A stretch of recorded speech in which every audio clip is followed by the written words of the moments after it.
Hello. All right. Nice to see you. I always say it, but you are a good-looking bunch, particularly this side. Okay, so today we are going to continue in our series around our identity in Jesus, and I've got the tiny subject of exploring meaning and purpose in the next 17 minutes. So we'll nail that bad boy by the time we've finished. However, I think as we do kind of talk and explore all these subjects that we've been looking at, I do want you to hear this right from the beginning.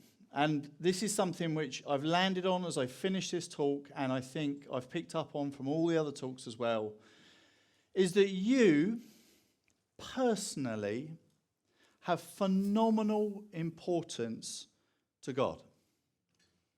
And today I'm not going to tell you any different to that. You have phenomenal importance to the Lord Jesus. So hold that in your hearts as we explore this next little bit. So I'm going to tell you a little bit from the scriptures about this interaction that Peter, one of Jesus' disciples, had with Jesus himself.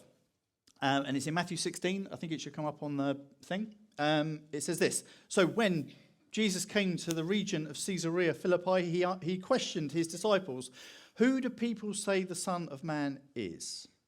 And they replied, "Some say John the Baptist, others say Elijah, and still others Jeremiah or one of the prophets." "What about you?" Jesus asked. "Who do you say that I am?" And Simon Peter answered, "You are the Christ, the Son of the living God." And Jesus replied, "Blessed are you, Simon, son of Jonah, for this was not revealed to you by flesh and blood, but by my Father in heaven. And I will tell you that you are Peter, and on this rock I will build my church, and the gates of Hades will not prevail against it. I will give you the keys of the kingdom of heaven, and whatever you bind on earth will be bound in heaven, and whatever you loose on earth will be loosed in heaven." Big, big stuff.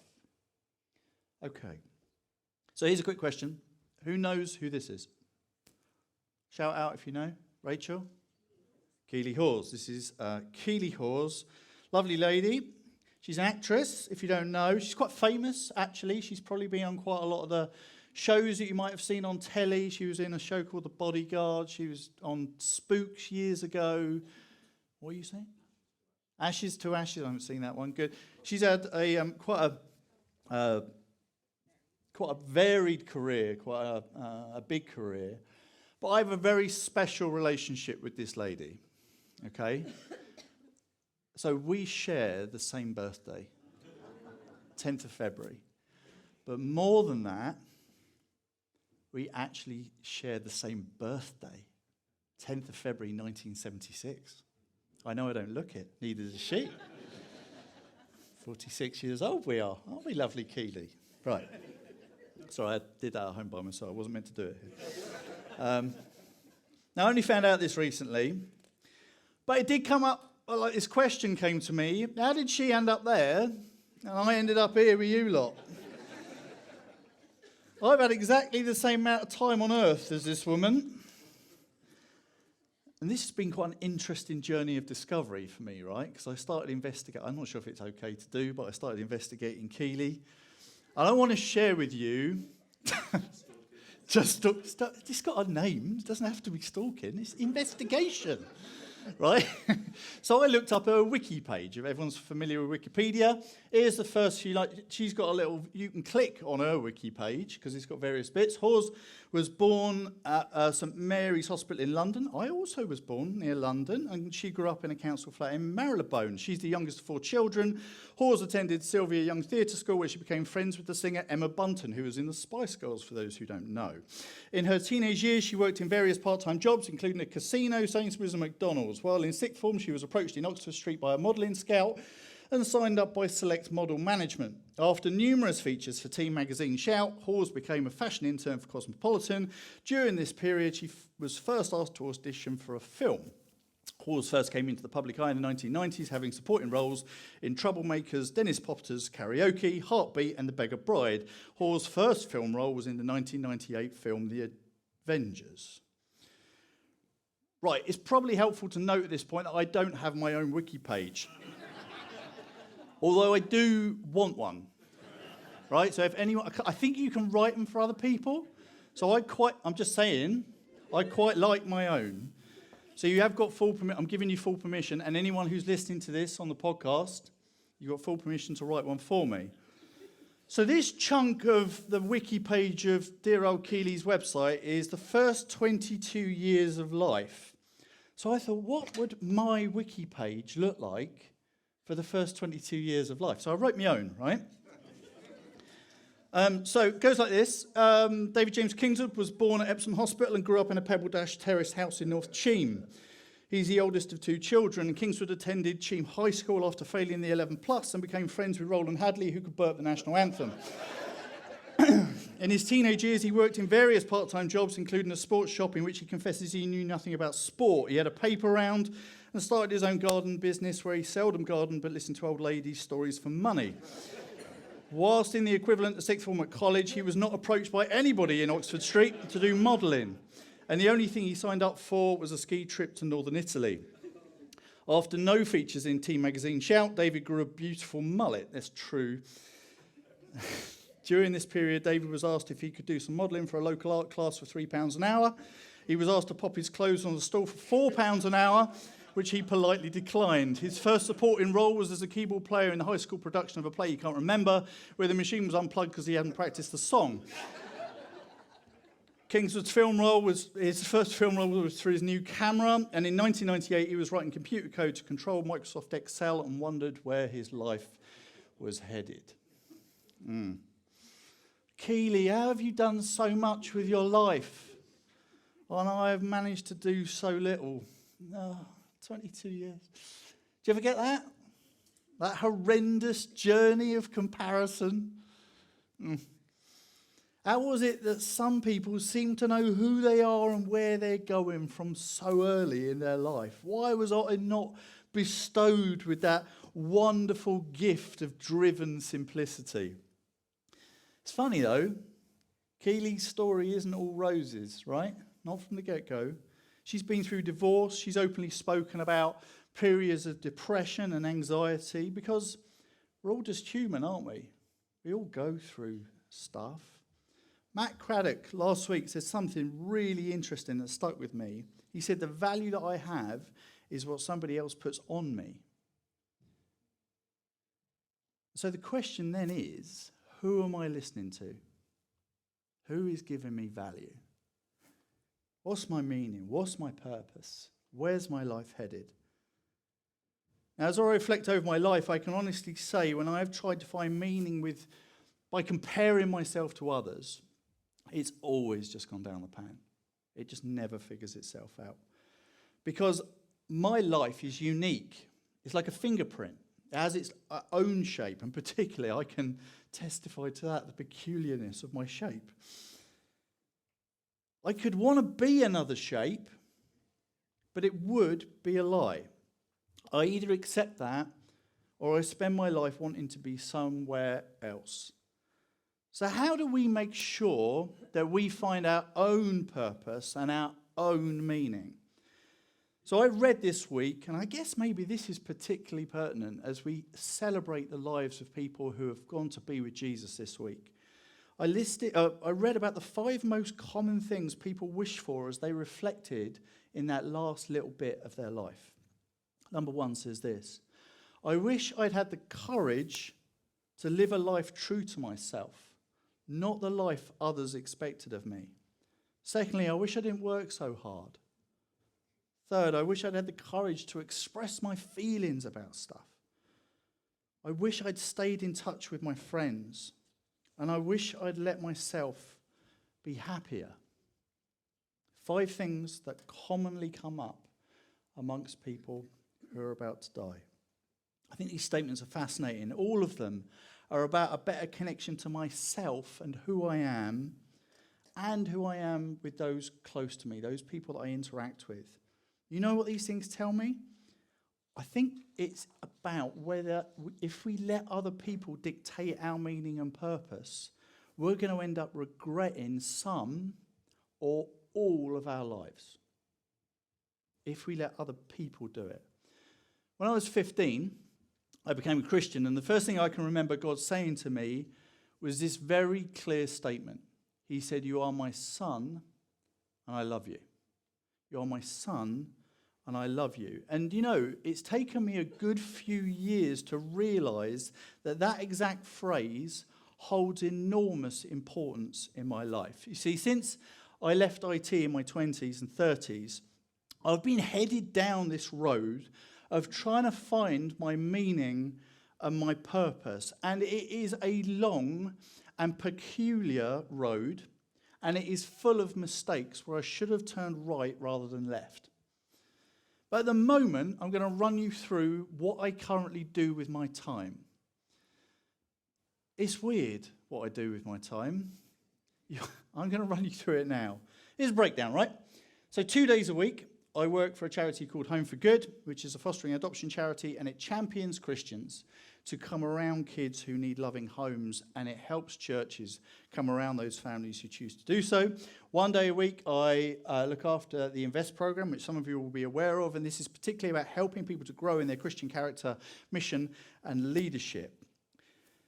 I do 2 to 3 shifts at a restaurant which focuses on simple produce bringing extraordinary flavours, and my role is to help people have a good time and encounter new and interesting food where they would not expect to find it. And I also share Jesus with my colleagues, although that wasn't on my job description when I signed up. Hello, Mark, if you're listening. That's the head chef. He said he might listen if it's not too long, right? Hello, mate. I also spend some hours a week supporting Carly in her business, my wife, of helping families navigate early trauma, and also running our business therapy at the farm, where we sublet rooms to counsellors and other therapists. I'm also part of the eldership here at Welton. I help lead with a wonderful team navigating this church with Jesus, and I also look after teaching on a Sunday morning. You're thinking, why does he do that? I'm a trustee of a organisation called the Social Pedagogy Development Network, and it's a charity which seeks to build and champion relationships as key to how healthy society is built and societal issues are dealt with. I'm also with a wonderful team currently giving a lead to Sunday morning energy groups at the moment, and I am dad to a few kids. What an eclectic mix, you might think. What a peculiar man.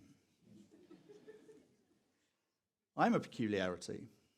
I am quite an interesting shape. But you know, when I look at all of this, and it's taken a long time to put this week together, whatever you see in it, but it's fascinating because whenever I look at this list, and I ask this question regularly, what deserves to stay and what deserves to go, right? I realise my mission or my meaning and my purpose is tied up intrinsically with all this stuff that I've just listed there. You see, what really lights me up is helping people to realise, to know that they are incredible and that they are worth investing in, and either doing that directly with people or helping others to do it instead. I am trying to learn that whatever I do in life, I am learning that my meaning and my purpose is in that one sentence that God told to me, "You are my son, and I love you." And I want you to hear, you are God's daughter, you are God's son, and he loves you. And I'm trying to figure out all kinds of creative ways in different spheres to say that you are worth investing in, that you are loved. And also, by the way, if you want a litmus test, if you start getting emotional about the stuff that lights you up, I think you're in the right hole. All of this stuff, regardless of how weird it looks like on paper, I can assure you there are golden threads that run through all this stuff. And I have built this week with friends like Matt and others, asking that question, what deserves to go? What deserves to stay? What lights me up and what lights Jesus up? Because my sonship is in that place that I operate and I'm centered around. So I want you to hear this sentence. What lights you up will be what lights Jesus up about you. So brothers and sisters, I cannot emphasize this enough. Do not let other people's expectations dictate your meaning and your purpose. Let Jesus speak these things over you and you will find your shape in the world. Do it with friends. Do it with people that you love, but always do it with that third of Jesus being in the room as you investigate and figure out what that stuff is. You don't understand, Dave, you might say. I've made too many mistakes. I have gone right too many times rather than left. I messed up that relationship. I messed up that opportunity. I should have taken the job. I didn't have the guts to do that. You know what, though? When I read the Bible and I understand what good dads are like, they don't give up on their kids. Good dads don't give up on their kids. They love them, and they meet them exactly where they are, and they restore them when the time is right. So I want to go back to our friend Peter in the scriptures. And he was the exact embodiment of someone who was given one of the greatest tasks, one of the greatest tasks of meaning and purpose on earth. I will build my church on you. No one gets that gig. Nope. He got given that. We read at the beginning that Peter was the first person who asked these words about who Jesus was and is. And Jesus gives him this huge task to build the church. What a mission. What a purpose. But then, a bit later on, we read that Peter publicly denies Jesus 3 times at the crucifixion. How'd you come back from that? How'd you come back from someone saying, here's your meaning and your purpose, and then you stuff up like that? Well, it turns out it happens in a conversation. It says this in John 21. When they'd finished eating, Jesus said to Simon Peter, Simon, son of John, do you love me more than these? Yes, Jesus, he said, you know that I love you. And Jesus said, feed my lambs. Again, Jesus said, Simon, son of John, do you love me? And he said, yeah, Lord, you know that I love you. Jesus said, take care of my sheep. The third time he said to him, Simon, son of John, do you love me? At this point, Peter was hurt because Jesus had asked him a third time, do you love me? And he said, Lord, you know all these things. You know that I love you. And Jesus said, feed my sheep. Very truly, I tell you, when you were younger, you dressed yourself and went where you wanted. But when you're old, you'll stretch out your hands and somebody else will dress you and lead you where you don't want to go. And Jesus said this to indicate the kind of death by which Peter would glorify God. And then he said, follow me. A reinstatement, a putting back to this man's meaning and purpose in his life. A terrible thing happened, and yet God brought him back to who he was meant to be and where he was headed. His mission was there in the beginning, and Jesus gave it to him. And nothing had changed, despite the fact that he'd messed up. I want you to hear this. You are not...